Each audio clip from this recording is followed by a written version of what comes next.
परिचय। क्या तुम दिल्ली में यमुना नदी के किनारे गए हो?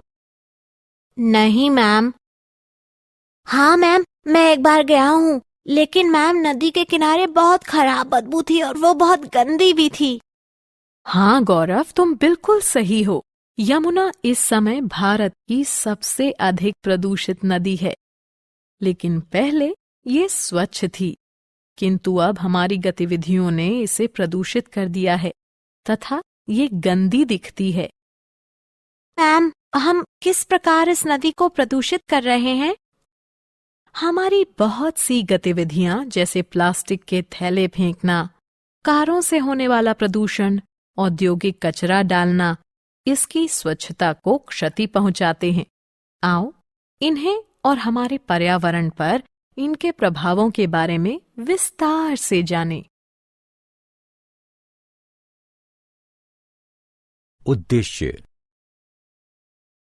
इस पाठ के अंत में आप निम्न करने में सक्षम हो जाएंगे: पर्यावरण को परिभाषित करने और इसके सजीव और निर्जीव कारकों की सूची बनाना, परितंत्र की अवधारणा, उसके घटकों और जैव घटकों के समूहकरण की चर्चा करना, एक दूसरे के पोषक जीवों की श्रृंखला यानी आहार श्रृंखला और जाल बनाना, मानवीय गतिविधियां किस प्रकार हमारे पर्यावरण के लिए खतरा बन गई हैं, इनका वर्णन करना। पारितंत्र। पारितंत्र किसी क्षेत्र में सभी पौधों, जंतुओं तथा सूक्ष्म जीवों के साथ पर्यावरण के सभी अजैव भौतिक घटकों की अन्योन्य क्रिया से बना एक प्राकृतिक तंत्र होता है। पारितंत्र के अवयव। पारितंत्र निम्न दो अवयवों से बनता है: जैव घटक, जिनमें सभी जीव सम्मिलित होते हैं।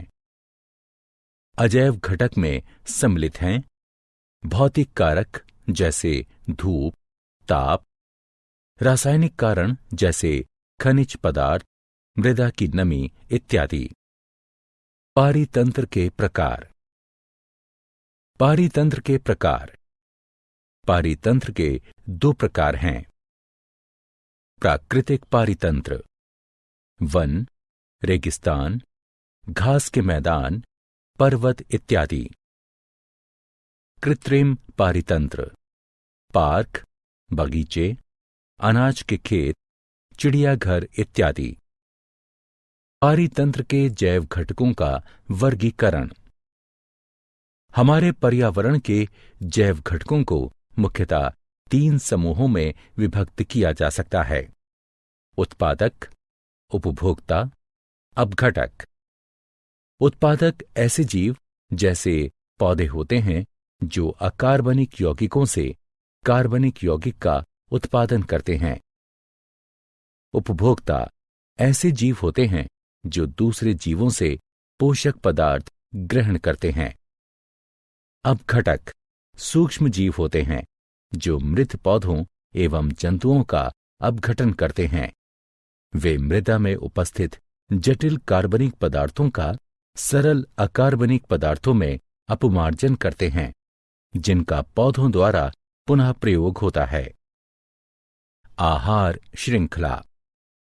आहार श्रृंखला पारिस्थितिकी समुदाय में उपस्थित जीवों की उत्तरोत्तर व्यवस्था होती है, जिसमें एक जीव से दूसरे जीव तक आहार ऊर्जा की श्रृंखला का निर्माण होता है।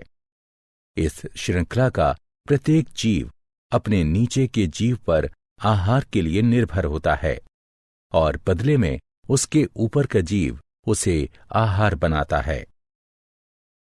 आहार श्रृंखला का प्रारंभ उत्पादकों से होता है। उत्पादक प्राथमिक उपभोक्ताओं यानी शाकभक्षी का आहार बनते हैं। वे द्वितीय उपभोक्ता यानी मांसभक्षी का आहार बनते हैं और उनमें से कुछ तृतीय उपभोक्ता यानी श्रृंखला में सबसे ऊपर स्थित मांसभक्षी का आहार बनते हैं। पोषी स्तर। आहार श्रृंखला का पोषी स्तर। आहार श्रृंखला का प्रत्येक चरण, जिसमें आहार ऊर्जा का स्थानांतरण होता है, उसे पोषी स्तर कहते हैं। प्रथम पोषी स्तर में उत्पादक होते हैं। द्वितीय पोषी स्तर में प्राथमिक उपभोक्ता होते हैं। तृतीय पोषी स्तर में द्वितीय उपभोक्ता होते हैं। चतुर्थ पोषी स्तर में तृतीय उपभोक्ता होते हैं। चूंकि प्रत्येक पोषी स्तर पर आहार ऊर्जा का स्थानांतरण कम होता जाता है, इसलिए पोषी स्तरों की संख्या सीमित होती है और 4 या 5 से ज्यादा नहीं होती। पोषी स्तर। आहार श्रृंखला के पोषी स्तर में ऊर्जा का प्रवाह। हरे पौधे यानी उत्पादक उनकी पत्तियों पर पड़ने वाली सौर ऊर्जा का 1% ग्रहण करते हैं और प्रकाश संश्लेषण के दौरान उसे आहार ऊर्जा के रूप में संचित करते हैं। एक पोषी स्तर से दूसरे पोषी स्तर तक ऊर्जा के स्थानांतरण के दौरान 90% ऊर्जा का क्षय हो जाता है और केवल 10% ऊर्जा ही एक स्तर से अगले पोषी स्तर तक स्थानांतरित होती है। अतः प्रत्येक पोषी स्तर पर ऊर्जा के स्थानांतरण में 10% का ह्रास होता है। इसे ऊर्जा स्थानांतरण का 10% नियम कहते हैं। जैव आवर्धन। हानिकारक रसायन जैसे कीटनाशक तथा पीड़कनाशक, जिनका प्रयोग फसलों को कीटों और पीड़कों से बचाने के लिए किया जाता है, उनको पौधे अवशोषित कर लेते हैं और ये आहार श्रृंखला में प्रवेश कर जाते हैं। चूंकि ये रसायन अजैव निम्नीकृत है, यह प्रत्येक पोषी स्तर पर उत्तरोत्तर संग्रहित होते जाते हैं और इनकी मात्रा बढ़ती जाती है। क्योंकि किसी भी आहार श्रृंखला में मनुष्य शीर्षस्थ है, अतः हमारे शरीर में यह रसायन सर्वाधिक मात्रा में संचित हो जाते हैं। ऊंचे पोषी स्तर के जीवों के शरीर में हानिकारक रसायनों की मात्रा बढ़ने को जैव आवर्धन कहते हैं। आहार जाल। पर्यावरण में उपस्थित परस्पर संबंधित विभिन्न आहार श्रृंखलाओं के जटिल तंत्र को आहार जाल कहते हैं।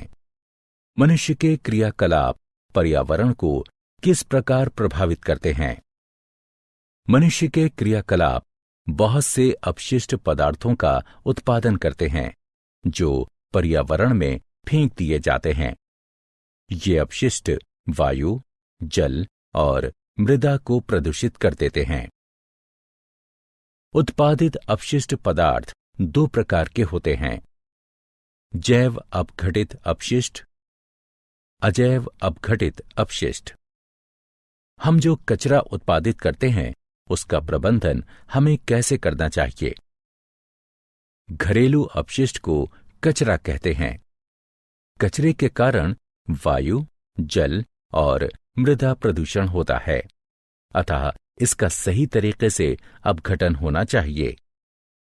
कचरे के अपघटन की कुछ विधियां निम्न हैं: भूमि भराव, पुनर्चक्रण, बायोगैस और खाद का उत्पादन, कूड़ा खाद की तैयारी, भस्मीकरण, अपशिष्ट शोधन संयंत्र।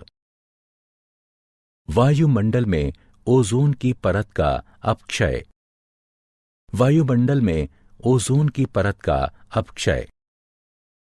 ओजोन यानी O3 के अणु ऑक्सीजन के 3 परमाणुओं से बनते हैं।